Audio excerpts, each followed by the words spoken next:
के बहुत बड़े पद पर हैं, कार्यरत हैं।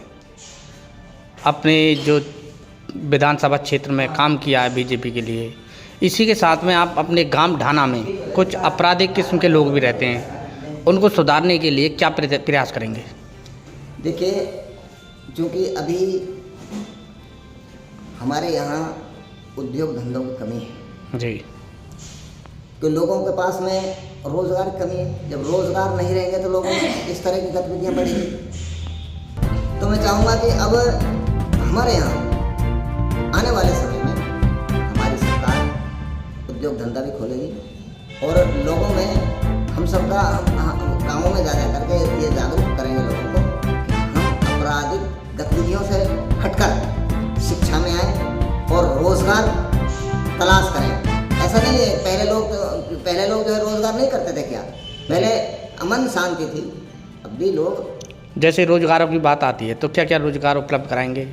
देखिए, अब यहाँ हमारा यहाँ औद्योगिक एरिया, हाँ, जो हमारे रीको वो एरिया है वो सोनोखर, वहाँ मतलब है कि उद्योग क्षेत्र बने ताकि हमारे यहाँ के जो युवा जो बेरोजगार हैं उनको रोजगार उपलब्ध होगा तो निश्चित रूप से रुकेंगे, क्योंकि जब आदमी स्वयं रोजगार होता है क्यों जाएगा अपराधियों में। सोनोखर जो औद्योगिक क्षेत्र की दृष्टि से हाँ, रोजगार का साधन उपलब्ध कराने के लिए बना है, हाँ, लेकिन वहाँ पे अभी कोई विकास नहीं हुआ है, कोई कंपनियाँ वगैरह सही तरह से जमी नहीं है। तो सरकार द्वारा या विधायक महोदय या मंत्री द्वारा आपके प्रयास कब तक रंग लाएंगे? देखो, मैं आपको बताऊं, पिछले पूर्व में जो यहाँ के विधायक रहे हैं और जो पूर्व की सरकार रही है, आपने देखा है कि उन्होंने यहाँ का कामा के लिए या भरतपुर के लिए कुछ नहीं किया। यहाँ उनके 5 मंत्री रहे थे, कुछ नहीं किया। हमारी पूर्व में जब वसुंधरा सरकार थी तो आपने देखा होगा कि कामा के लिए कितना डेवलप किया। जब कुंवर जगत सिंह यहाँ विधायक थे तो उन्होंने फिर 84 कोस पर कम मार्ग को बनवाया, उससे डेवलप हुआ, सभी गाँवों में चमक आई। कामा विधानसभा क्षेत्र में कितने प्रतिशत युवा ओलेक्स, अवैध ठगी ऐसे ही अपराधों में लिप्त हैं तकरीबन? देखिए, जिस दिन से भारतीय जनता पार्टी की सरकार आई है उस दिन से ठगी में और अपराधों का ग्राफ घटा है जी। कांग्रेस में अपराध बढ़ा था तो काफ़ी हद तक सुधार आया है। हम लोग भी इसके प्रयास में कि हम, चूँकि वह सब हमारे परिवारों से आते हैं, हमारे गाँवों से आते हैं, भाई ऐसा कहीं नहीं है कि सब एक दूसरे के संबंध है। तो एक मैसेज दिया जा रहा है कि आप लोग इससे हट करके और अपने धंधों पर रहें। तो लोग अब समझ रहे हैं और एक तरह का अब एक इसका जो ग्राफ है अपराध का, ओलेक्स का, और वो घट रहा है। यानी कि जो अपराध की दुनिया की तरफ जो युवा रुख कर रहे हैं वो बेरोजगार होने के कारण रुख करते हैं। अगर उन युवाओं को रोजगार उपलब्ध करा दिया जाए या विधानसभा क्षेत्र में रोजगार के साधन उपलब्ध हो जाएं तो वो ओलेक्स या ठगी जैसी घटनाओं पर अंकुश लगाया जा सकता है। इसका अंकुश मेन कारण इन सभी बातों को ध्यान में रखते हुए आप मुख्यमंत्री या मंत्री या विधायक महोदय से कब और कब तक इनके लिए रोजगार के साधन उपलब्ध करा पाएंगे? देखिए महोदय, मैं आपको बताऊं, क्योंकि अभी लोकसभा चुनाव है जी, तो अभी तो विधानसभा की हमारी सरकार बनी है, अब लोकसभा चुनाव की तैयारी है। लोकसभा चुनाव के बाद निश्चित रूप से मेरा आत्मविश्वास है कि हमारे सीएम साहब, हमारे माननीय प्रधानमंत्री जी और हमारे विधायक महोदय और हमारे जवाहर सिंह जी, सभी हमारे यहाँ के, तो पूरा उनका प्रयास है कि कामा में इंडस्ट्रियल एरिया है और यहाँ औद्योगिक क्षेत्र बने ताकि हमारा कामा का डेवलप हो, क्योंकि कामा तो वैसे भी विश्वविख्यात है। हमारे यहाँ कामा दर्शनीय है।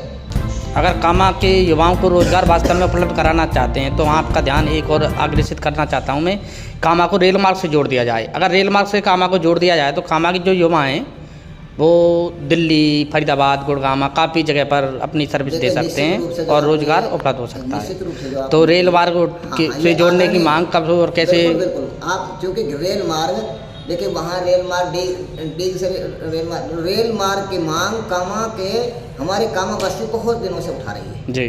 तो रेल मार्ग, लेकिन जनप्रतिनिधियों ने आज तक उनका सहयोग नहीं किया कहीं पर। हमारे यहाँ के जो स्थानीय जनप्रतिनिधि रहे हैं उन्होंने अपनी ताकत के साथ बात को रखा नहीं है जी। और अब हमें आशा है कि हमारे विधायक बहन नौक्षम चौधरी हैं, उनके माध्यम से और हमारे सीएम साहब हैं, जवाहर साहब हैं, वो सब केंद्र को ये पहुंचाएंगे और निश्चित रूप से हमें आशा है कि हमारे कामा को रेल पे। सांसद रंजीता कोली अनेक बार काम आ चुकी हैं अवैध खनन ओवरलोड को लेकर, अनेकों बार वो रेल मंत्री से मिल चुके हैं। क्या कभी उन्होंने रेल कामा को रेलवे मार्ग से जोड़ने की कभी बात उठाई या उठाएंगी?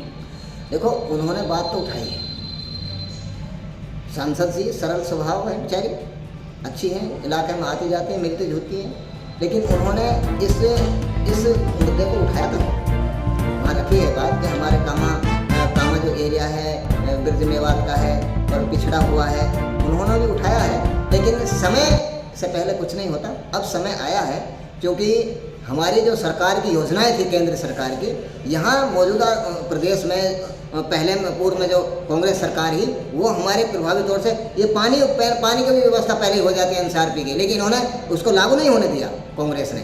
अब चूंकि हम डबल इंजन की सरकार है, अब होंगे काम, अब विकास होगा, अब सुरक्षा उपलब्धि हो रही है, सारी चीज़ होगी। आपकी जानकारी के लिए मैं बता दूं कि अनेकों बार विधायक वो सांसद रंजीता कोली को कामा कस्बे के लोगों ने ज्ञापन दिया है कि कामा को रेल मार्ग से जोड़ने की आवाज़ उठाई जाए, लेकिन अभी तक ऐसा जब पब्लिक को लग नहीं रहा है कि उन्होंने कभी आवाज़ उठाई है। और ऐसे क्या कारण रही जो आवाज़ कामा को रेल मार्ग से जोड़ने की नहीं उठा पा रही? देखिए, कुछ तो ऐसे टेक्निकल इशू होते हैं, तो कई बार वो हुए, लेकिन जब भी आवाज़ उठाई जाती है सिर्फ बयाना के लिए उठाई जाती है सांसद महोदय द्वारा। अब की बार वो उन्होंने आवाज़ तो उठाई है उन्होंने भी, लेकिन समय है, अब समय आया है कि जो हमारी डबल इंजन की सरकार बनी है, उसमें कामा निश्चित रूप से रेल मार्ग से जुड़ेगा।